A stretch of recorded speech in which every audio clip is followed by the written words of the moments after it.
Good morning, everyone. This is Luda Kopkina with GAI Insights, where we rate daily AI news essential, important, and optional, saving you time and pointing you in the right trend direction.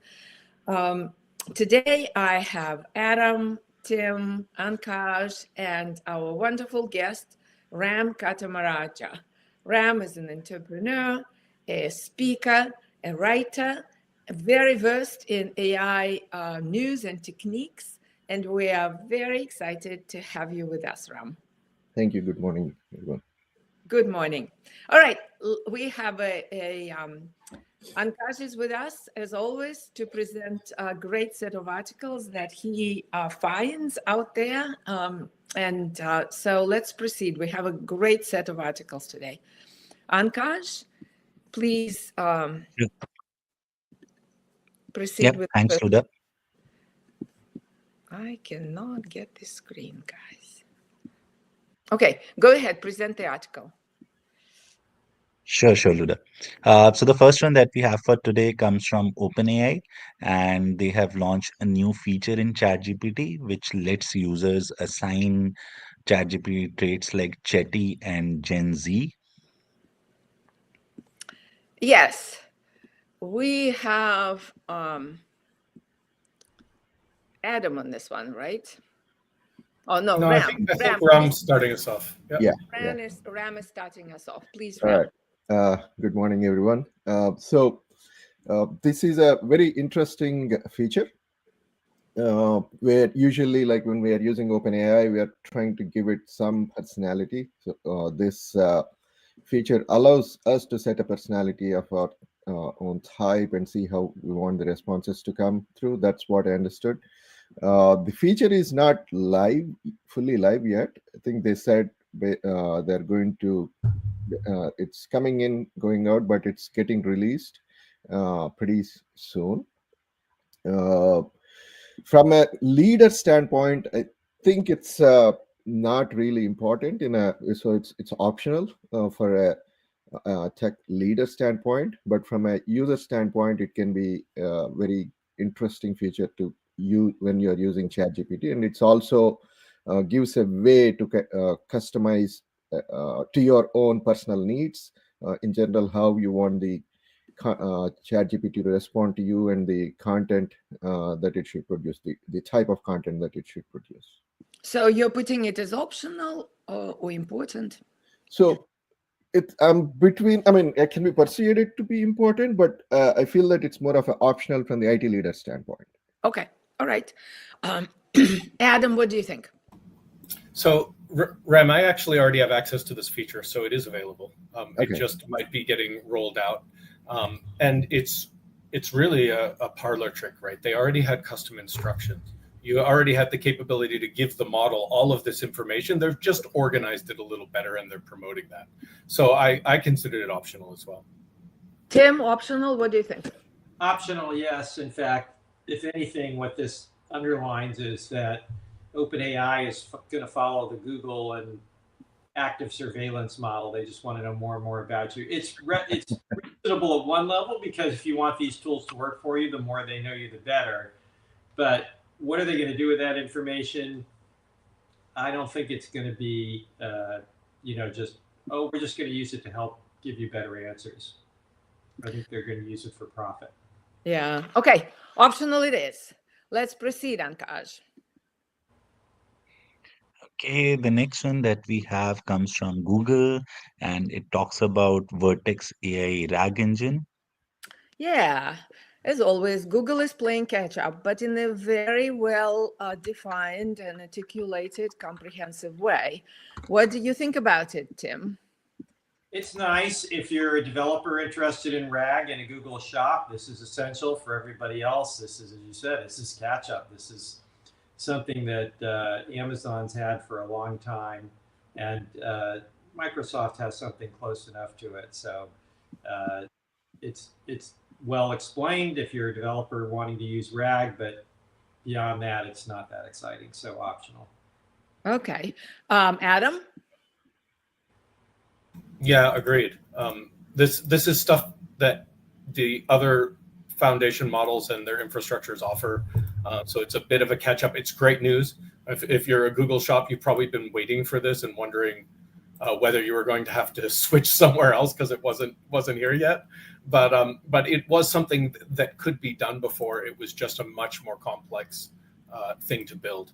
And so they've really simplified the process, and they're doing a great job with it, but it's probably optional news for our. Yeah, all this, you could do all this if you were willing to put it together by hand before. This just makes it an orchestrated, simplified set of tools. Yeah, but what I actually asked Perplexity to compare the performance of various RAG systems on the competitor side.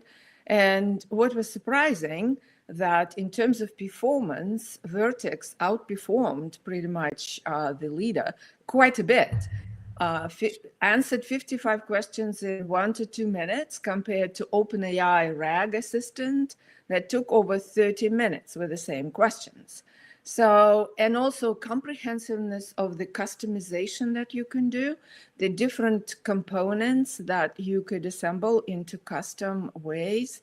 I was thinking that maybe we should consider option or important for this one because it's Google. It will bring a lot of folks who cannot afford the other competitor software to using RAGs way better. So, Ram, what did you think? Yeah, Luda, I'm in your camp. I think it's important. Vertex, in general, compared to other platforms, is cheaper to run and also pretty efficient. However, the challenge is that the adoption is limited. But this opens up the adoption at the enterprise. I know a lot of startup developers or young developers use Vertex compared to AWS or Microsoft just because of its flexibility and the cost structure involved. And having a RAG engine pushes the Google's offering more into enterprise leaders' consideration. So as they're evaluating or like trying to think about how to up various alternatives like beyond Bedrock and Microsoft alternatives, other alternatives. This is a very important. I would say I would put it on the camp of important for them to know and keep it in their tool set. I mean, I was thinking maybe it's even essential for them to know because if the leaders need to kind of like have an idea of all the tools that are coming that are at their disposal now. Okay, yeah. So we have 2 and 2 here. How about Ankaj? What do you think?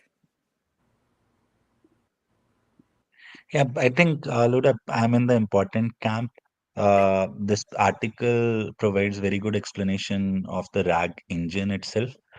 So I think that was required because different sort of like Llama Index and others, they have their own RAG engines and everybody operates separately. So this is very simple and clear explanation of that. So I would like to go with important. Okay, since I have the power of the chalk, important it is for today. Yeah, if I may add one more thing, this is a very well explained article, just like Akash said.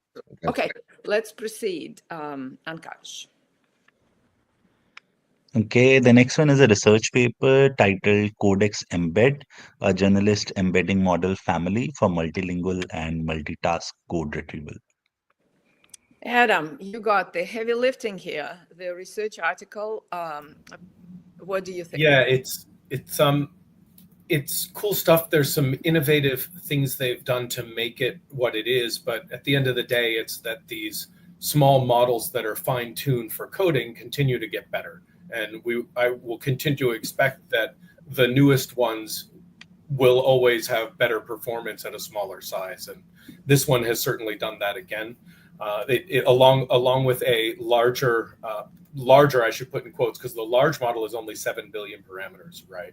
We look at 400 billion for things like GPT-4. So the large coding model here is 7 billion, but then there's a 2 billion and a 400 million with an M.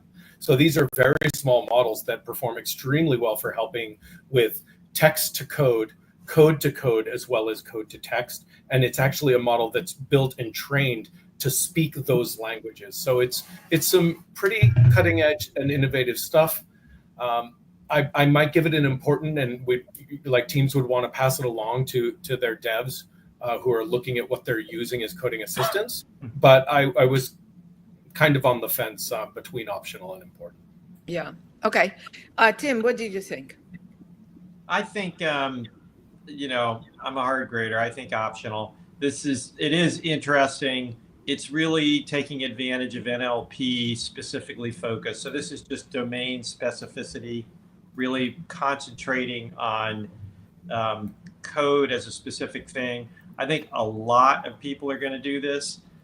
Actually, we see a lot of people doing this already. And so this is just an example of the ability of small models, as Adam said, to really be fine-tuned and pointed at a particular domain and do very well. And that's important because the cost and the speed will reflect that. They'll be fast and they'll be cheap. And rumor has it that even the bigger players, Anthropic and others, are doing things like this to make their small models very efficient for code work especially.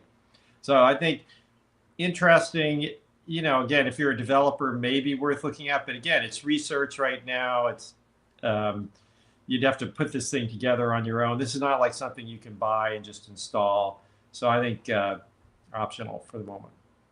Okay. Important. Ram? Code development is moving along at light speed. It really is. So this is important. right. So, Ram, what?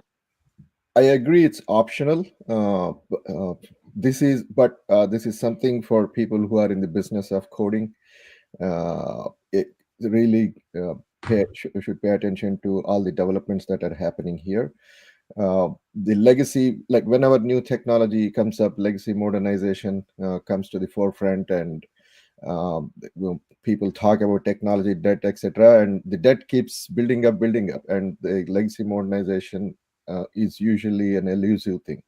With this type of models becoming mature, we may be able to achieve that more successfully. So one of the examples that I thought about, which was covered in this news item, is when Amazon announced that they upgraded their entire Java stack across the enterprise in a matter of like months to the latest version.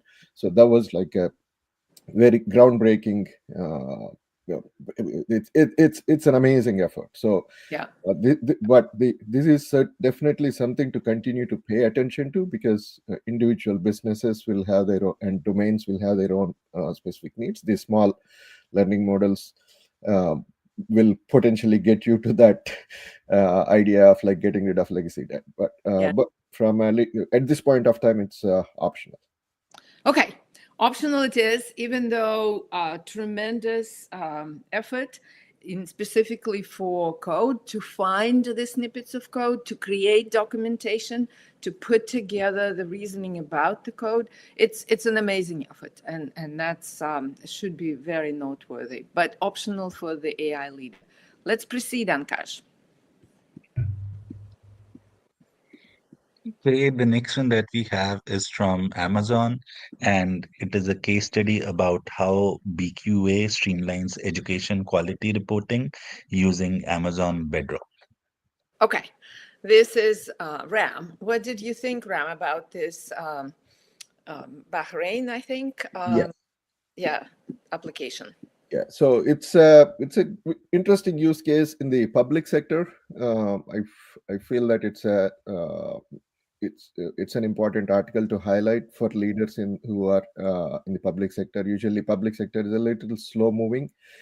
This use case gives some directionality there, and it's about quality of all the content and the data that they're collecting. So it's a good starting point for leaders in this space. I think I would rate it as like an important from that standpoint. Yeah, important. I always think that all good cases with good depth should be read by AI leaders. This is a lot of learning you can get from them. What do you think, Tim? I think I could be arm twisted into important, in John and my vernacular, this is another everyday miracle at one level. So it's not anything really all that new. It is well explained. And to Ram's point, I think the public sector stands to benefit enormously. And this case study is important. So if you're in the public sector, anybody that deals with a lot of oversight and review of forms, this is the model. And it's well explained. And in fact, I can tell you, I implemented something that looked almost like this, except we didn't have LLMs back then. We just had, but we used the Amazon Textract, almost exactly the same stack as this. And it was fantastic because we could read these forms that were being submitted all the time to the government and get all the text out of them pretty accurately. And even handwritten stuff, even signatures. So it's very powerful. A lot of it is not the LLM, but the addition of the LLM really helps because you can summarize things, you can generate responses, just all sorts of interesting stuff. So I will go with important, especially for public sector. Mm-hmm. And it's well explained. Again, Amazon holds up the torch in terms of writing these case studies up.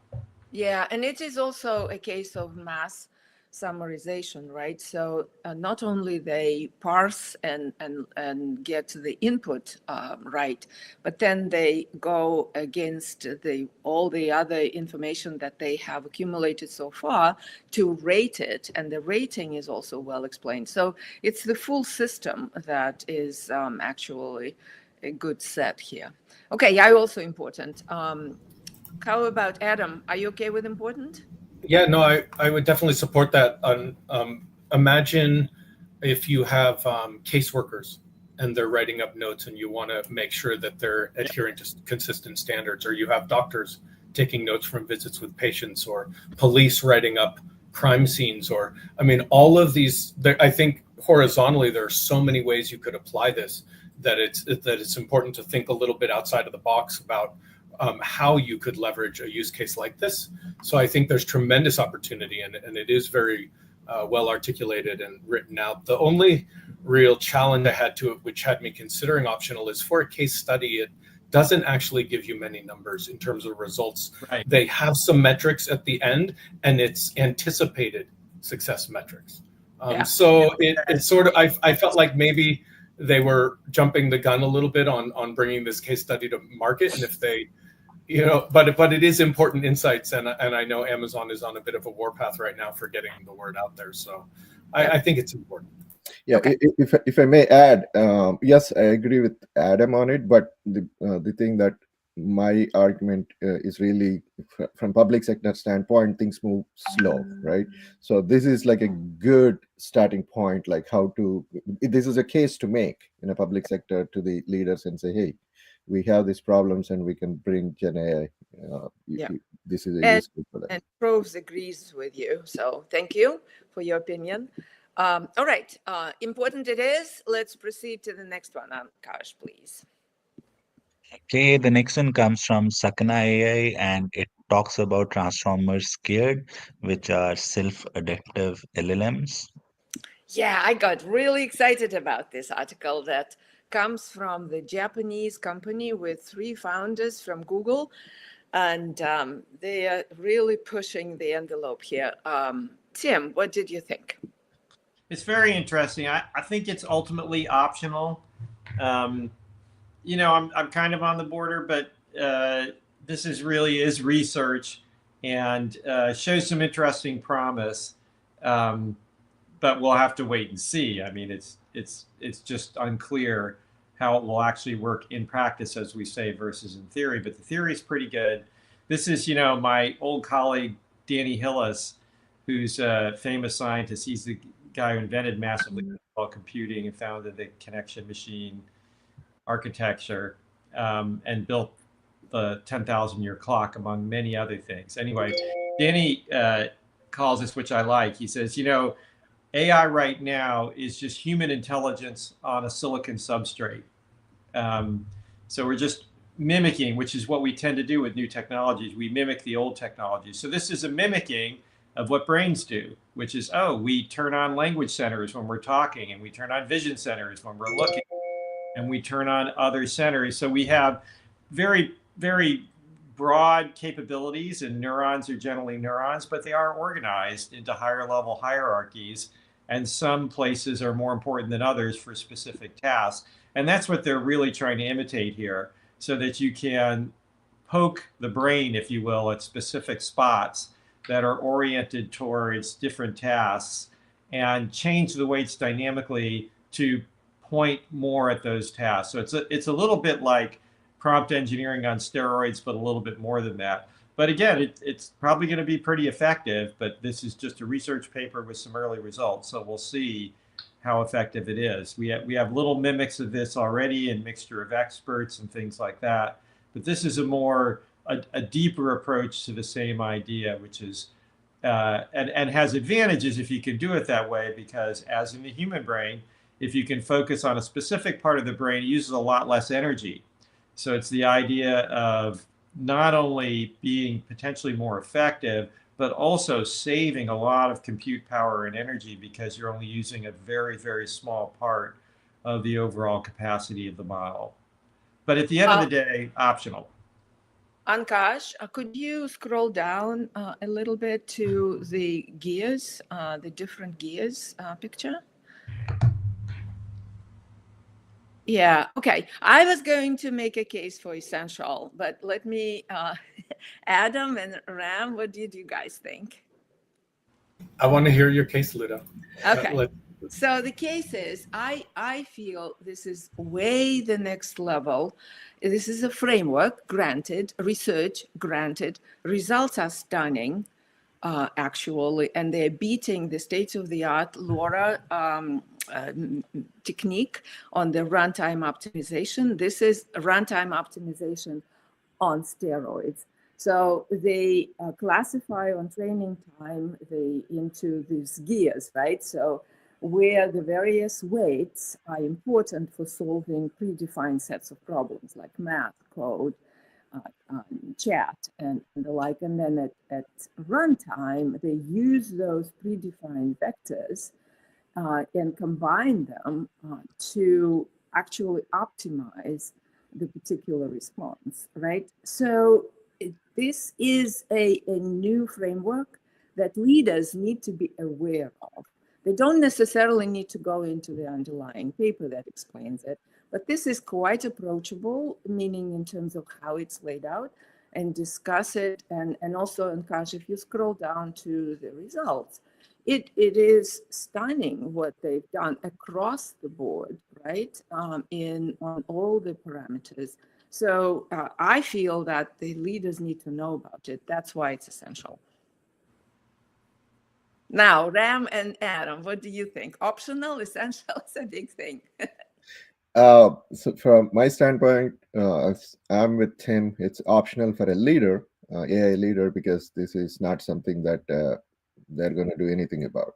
But great storytelling. This is like one of the really wonderful article that you can read about of an emerging technology, and they did like an amazing job explaining it. So it's a beautiful story to definitely read and anticipate, but as of today's needs, I still feel it's optional. Okay, Adam. I was leaning towards optional, and you brought me up to important, Luda. So maybe we land in the middle. The thing I want to highlight here, which I was thinking maybe the analogy isn't quite right, but they're doing this on top of existing models, right? They do it with Llama 3 and Mistral. So they're not training a new model. And I'm just sort of playing this out as we get these next wave, like a Grok 3 and O3 and Llama, whatever comes next for them as well. But this next generation of models will be so much larger that I believe their technology can be applied to them. So it's not like they're in some ways competing with the other things that are coming to market. They're finding so the analogy I was thinking, it's sort of like the initial test, the initial training on the model is like the IQ of the brain, and then this is more around how it uses that intelligence as a layer that's then applied to it. So these foundation models can build this massive gray matter, and then they can put the intelligence into it to use it really efficiently and use it for specific purposes. So it's a very, very interesting story. And Ram, you're right, they did a phenomenal job of telling the story. So I could land on important for this. Yeah, but since 3 of you are saying optional, let's go optional. I agree that there's nothing you could do about it right now, but I went important. I said I was no, optional. but you said you were initially optional. Well, I will go important because again, our come on. important is read All it, right. not required reading, but read it if you get the chance. And I think this would be good for people to read because these approaches are important, and it's not a long article. Yeah. And as Ram said, it's well written. This is the robot did not do this one, so it's a well written article. All right, thank you. Important it is. Let's proceed. Okay, the last one that we have for today comes from Devin. So Devin 1.2 is in, which is an updated AI engineer and with enhanced coding and smarter in-context reasoning and voice integration. All right, Adam, what did you think? This is optional. It's incremental improvements as I mean, if you're a developer and you're using Devin, this is everyday miracle stuff. But I suspect that's a small subset of our audience. Probably the biggest deal here is that it's getting much better at understanding your entire project versus the specific file that you're working on. And that's something that's been sorely lacking in Devin that some of the other newer AI agent IDE tools are offering. So it's great that they're doing that. The voice as well is going to be a huge uplift. If people aren't aware of Devin or haven't considered that after all the hype that was quite a while ago, it's now in market and they're on version 1.2, that's worth paying attention to. But I suspect if someone's going out and researching what are the IDE tools I can use for AI development, Devin would be high on the radar already. So this incremental improvement is probably optional for our listeners. Okay, Ram optional, Tim optional. Okay. Yeah. Interestingly, Cursor has been getting all the media attention, and at least in my world of developer friends, all the attention. I don't know anybody who's actually using Devin. They have a lot of money. It created a lot of hype. There may be people using it. I think there's a lot of competition in this area. Code, as I said earlier, coding is proceeding at an unbelievable pace.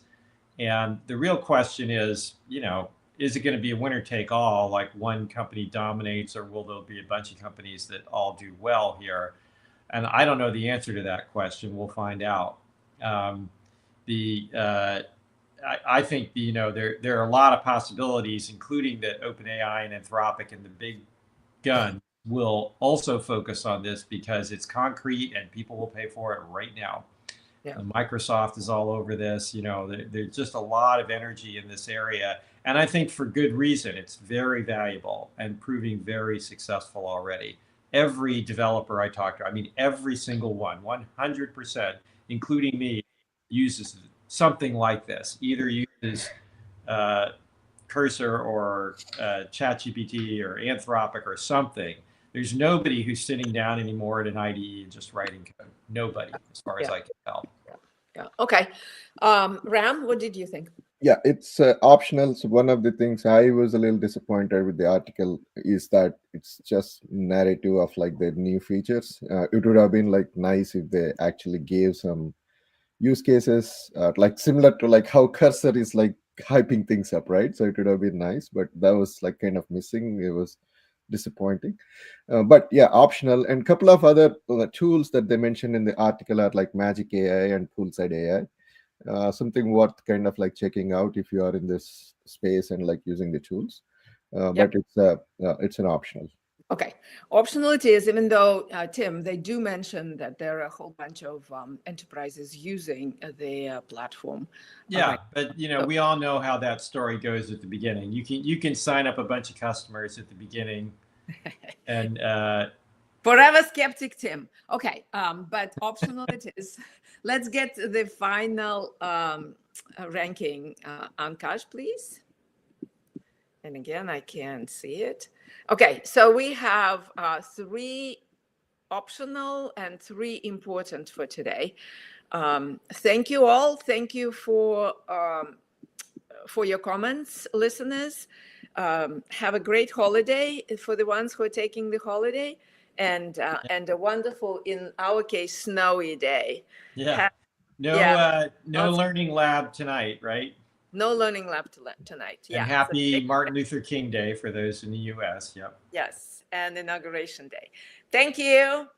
Bye, Thank you. everyone. See you tomorrow. Ram, thanks for joining us. As always, good comments. Thank you. Thanks.